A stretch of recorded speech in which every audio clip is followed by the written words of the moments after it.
The Darkest Christmas. 5 real stories from Horror Radio. Good evening, brave listeners of Horror Radio. Tonight, we're taking you to the shadowy corners of Christmas.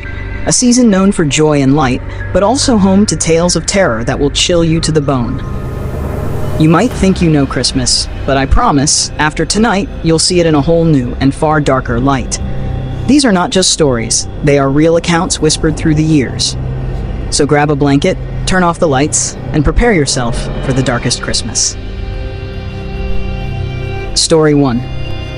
The Silent Lights of the Snowbound Cabin. David had always wanted to give his family an unforgettable Christmas. This year, he found the perfect setting, a rustic cabin deep in the snowy mountains. It was isolated, picturesque, and the ideal escape from their busy lives. On Christmas Eve, the family gathered around the fireplace, decorating the massive tree they had just cut from the forest. The kids laughed, the dog barked, and snowflakes danced outside the frosted windows. Everything felt magical. But that night, as the clock struck midnight, the lights went out. David grabbed a flashlight and made his way to the circuit breaker, muttering to himself about faulty wiring. But as he entered the living room, the beam of his flashlight revealed something that made his heart stop. The Christmas tree was toppled over, ornaments shattered across the floor. Red streaks, like blood, ran from the base of the tree toward the hallway leading to the kids' bedroom. Terrified, David ran to check on his children. They were sound asleep, their faces peaceful. But then he noticed the footprints. Small, wet footprints leading from their beds back toward the living room. He followed them, trembling. When he reached the living room again, the tree was standing upright, fully decorated, as if nothing had happened. The red streaks were gone. But at the top of the tree, instead of the angel they had placed earlier, there was something else. A small, crude figure made of sticks and twine, with hollow eyes staring back at him. The next morning, David packed up the family and left without explaining why. To this day, he refuses to talk about what happened in that cabin. Story 2. The Bells of Christmas Doom. Elizabeth lived alone in a quiet village, where Christmas was always celebrated with the ringing of church bells. At 80 years old, she found comfort in the familiar chimes, reminding her of better days. But on Christmas Eve, the bells sounded different. They weren't coming from the church tower. They seemed closer, almost as if they were right outside her home. Curious but uneasy, Elizabeth opened her front door. Snow blanketed the ground, and the street was empty. But the bells continued to chime. Then she saw it, a figure standing at the edge of her garden, draped in a dark, tattered cloak. In one hand it held an old, rusted bell, and in the other a long, curved sickle. The figure didn't move, but the bell in its hand began to ring louder, the sound almost deafening. Terrified, Elizabeth slammed the door and locked it. She sat in her armchair, clutching a rosary, trying to block out the relentless sound of the bell. Eventually, it stopped. When she finally worked up the courage to look outside, the figure was gone. But the next morning, her neighbor found her frozen on her porch, the bell from the figure lying beside her. No one knows who or what brought the bell, but some say that if you hear strange chimes on Christmas Eve, you should never, ever open the door. Story 3. The Cursed Gift. Tom wanted to make this Christmas special for his 7-year-old daughter, Lily. He stumbled upon an antique shop and found the perfect gift, an old-fashioned porcelain doll with delicate features and a crimson dress.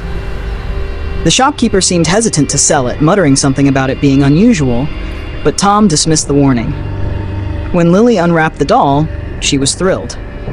But that night, Tom woke to the sound of giggling. He walked into Lily's room to find her sitting upright in bed, holding the doll. "She told me her name is Clara," Lily said, her voice eerily calm. "She says she's only here for tonight." Tom brushed it off as a child's imagination, but when the giggling continued into the night, he began to feel uneasy. At one point, he swore he heard a faint voice whispering, but when he checked on Lily, she was sound asleep. At midnight, Tom heard the front door creak open. Panicked, he rushed downstairs, but no one was there, only a trail of tiny wet footprints leading out into the snow. The doll was gone. The next day, the antique shop was boarded up, and no one in town seemed to remember it ever existing. The Phantom Feast. A group of college friends decided to make this Christmas unforgettable by exploring an abandoned mansion rumored to be haunted. They brought lights, snacks, and plenty of courage. As they entered the mansion, they were surprised to find a grand dining room completely set up for a feast. Candles flickered on a long table, plates were laid out, and the air smelled faintly of roasted meat and spices. "Someone must have been here recently," one of them said, though they all felt uneasy. At midnight, the temperature in the room plummeted. The candles went out, plunging them into darkness. Then, the sound of chairs scraping against the floor echoed through the room. Panicking, they turned on their flashlights to find the chairs around the table now pulled back, as if unseen guests had just taken their seats. A low whispering filled the air, growing louder until it became an ear-splitting roar. They fled the mansion, leaving behind their equipment. Later, they learned the mansion had burned down decades ago, and no one could explain how they had even entered a house that no longer existed. Story 5. The Shadow in the Snow. Mary was spending Christmas Eve alone in her small cabin. She loved the solitude and the view of the snow-covered forest. That night, as she sipped her tea, she noticed movement outside. A shadowy figure was darting between the trees, too large to be an animal. At first, she thought it was a neighbor or a lost hiker, but as the figure approached her window, she realized it wasn't human. Its limbs were too long, its head tilted unnaturally. It stopped just outside her window, staring at her. Mary froze, unable to move. The creature pressed its hand against the glass, leaving a long black smear. Then it vanished. The next morning, the smear was gone, but faint scratches on the window pane and footprints leading into the forest remained. Which story haunts you the most? These were the darkest tales of Christmas past, real stories that remind us not every holiday memory is merry and bright. Which one gave you chills? Leave your thoughts in the comments and tell us which story was your favorite. If you have your own eerie Christmas tale, share it with us. We might just feature it in the next episode of Horror Radio. If you enjoyed these stories, make sure to subscribe to the channel so you don't miss the next spine-chilling episode. Stay safe, and remember, the shadows are always closer than they appear.